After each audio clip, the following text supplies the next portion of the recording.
نحمدہ ونصلی علی رسولہ الکریم۔ حضرات محترم، ہم یہ دیکھ رہے تھے کہ اللہ کے جلیل القدر انبیاء اور رسول اللہ سے کس طرح دعا مانگا کرتے تھے۔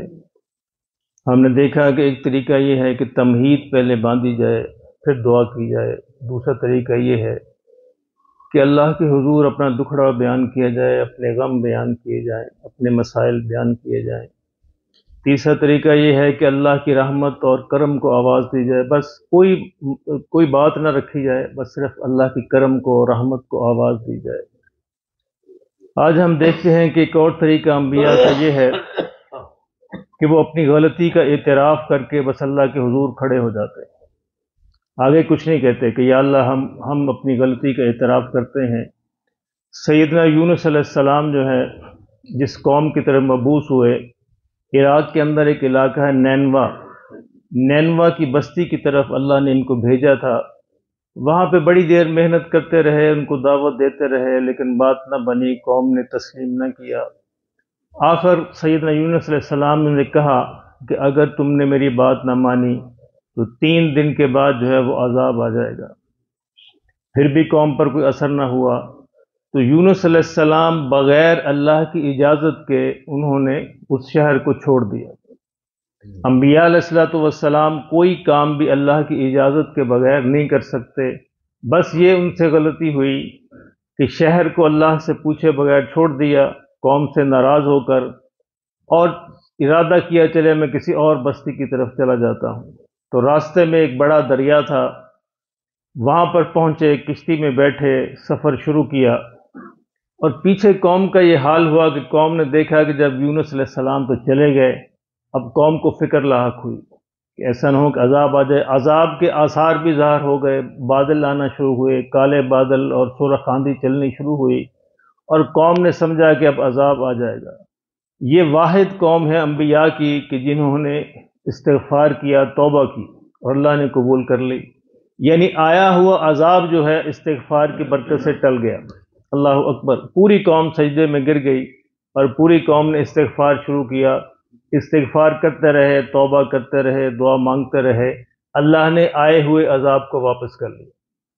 استغفار کے اندر اتنی بڑی طاقت ہے، اگر آج بھی امت مسلمہ جو ہے اجتماعی طور پر استغفار کرے تو اللہ آئی ہوئی وباؤں کو ٹال دے گا، لیکن ہم اس کی طرف آتے نہیں ہیں۔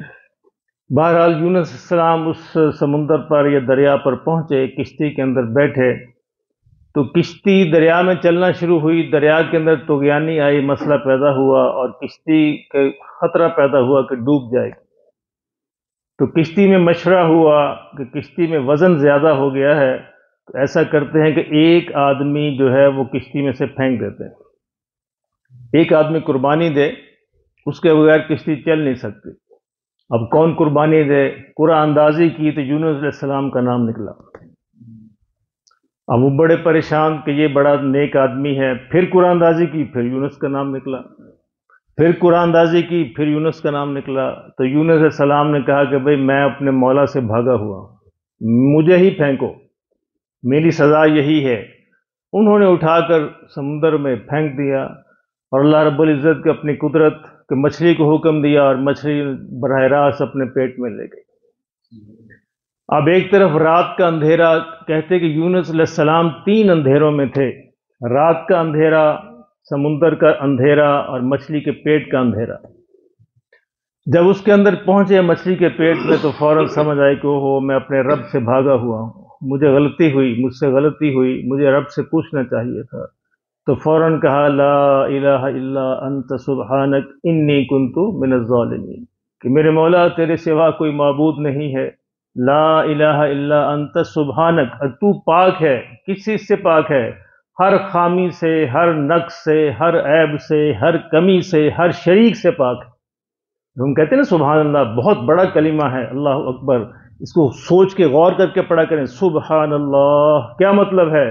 کہ میرے مالک تو ہر کمی سے، ہر نقص سے، ہر عیب سے، ہر خامی سے، ہر شریک سے پاک ہے، اور میرے اندر ہر خامی، ہر نقص، ہر کمی، ہر برائی ہے، اور یا اللہ تو پاک ہے۔ جب بندہ یہ سوچ سے کہے، اس طرح ایک دفعہ سبحان اللہ کہنا ہزاروں تسبیحات پہ بھاری ہے، گنتی نہ کیا کریں۔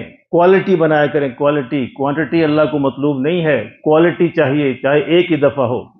مہاراج یونس السلام نے کہا لا الہ الا انت سبحانک انی کنت من الظالمین، اللہ کی رحمت حرکت میں آئی۔ اللہ اکبر۔ تو اللہ کو تسبیحات کی ضرورت نہیں ہے، اللہ کو کوالٹی کی ضرورت ہے۔ اب یہ نہیں بتایا حدیث نے یا قرآن نے کتنی دفعہ کہا، چاہے ایک ہی دفعہ کہا ہو، اللہ نے تسلیم کیا، قبول کر لیا۔ اب کیا ہے اس کے اندر کہ اپنی غلطی کا اعتراف۔ آگے کچھ نہیں کہا کہ مجھے مچھلی کے پیٹ سے نکال دے یا میرا یہ کر دے، یہ کر دے، یہ کر دے، بس غلطی کا اعتراف کر کے اللہ کے حضور ہاتھ باندھ لیے کہ انی کنت من الظالمین، بے شک میں ہی مجرم ہوں، میں ہی ظالموں میں سے ہوں، میرا ہی گناہ ہے، میری ہی غلطی ہے۔ اللہ اکبر۔ تو وہ جو کائنات کا مالک ہے، سب چیزیں اس کی محتاج ہیں، وہ سب کا خالق ہے، ہر مخلوق اس کے حکم کے بغیر کام نہیں کر سکتی۔ اللہ نے براہ راست مچھلی کو حکم دیا کہ مچھلی ان کو باہر نکل دو، اور پہلے حکم دیا تھا کہ تکلیف نہیں پہنچانی، ان کو تکلیف نہیں پہنچانی، بس ان کو امانت کے طور پہ رکھنا ہے۔ تو مچھلی نے آ کر ساحل پر اگل دیا۔ اللہ اکبر۔ تو اللہ نے کدو کی بیل کو حکم دیا کہ وہاں پہ اگائے، ان کے اوپر سایہ کرے اور اس سے یہ کھائیں پئیں، اور اس طرح جو بھی اللہ نے وہاں پہ سسٹم بنایا۔ تو وہاں پہ جتنے دن بھی رہے پر اللہ رب العزت نے اس دعا کی برکت سے پھر ان کو واپس جو ہے دوبارہ پہنچا دیا اور ان کو ٹھیک فرما دیا۔ یہی رویہ ہمارے جد امجد، ہمارے باپ حضرت آدم علیہ السلام نے اختیار کیا تھا۔ جب ان سے غلطی ہوئی، اللہ نے بھیجا زمین پر، تو کیا فرمایا تھا؟ ربنا ظلمنا انفسنا وان لم تغفر لنا وترحمنا لنکونن من الخاسرین، کہ میرے مالک ہم نے اپنی جانوں پہ ظلم کیا، ہم نے اپنی جانوں پہ ظلم کیا، اور اگر تو نے ہم پر رحم نہ کیا تو ہم تو ہلاک ہو کے رہ جائیں گے۔ تو یہاں بھی اپنی غلطی کا اعتراف ہے بس، اور اللہ کی رحمت کو آواز دی ہے۔ آگے اللہ جانتا ہے کہ کیا کرنا ہے۔ انسان کی یہ بہت بڑا، یہ اس کے لیے اعزاز کی بات ہے کہ اللہ کے حضور اعتراف کر لے۔ تو کوئی غلطی ہو جائے تو اس کو چھپانا نہیں، اس پر اصرار نہیں کرنا، اس پر اعتراف کرنا ہے کہ مولا ہو گیا ہے، انسان ہوں، غلطی کا پتلا ہوں، خطا کا پتلا ہوں، ہو گئی ہے، اب اس کا اعتراف کرتا ہوں، میرے مالک تو میرے حال پہ رحم فرما دے۔ اس کے رحم کو، یعنی اعتراف کر کے اس کے رحم اور کرم کو آواز دینا، یہ بھی دعا کا ایک انداز ہے۔ اللہ پاک ہمیں سمجھ نصیب فرمائے۔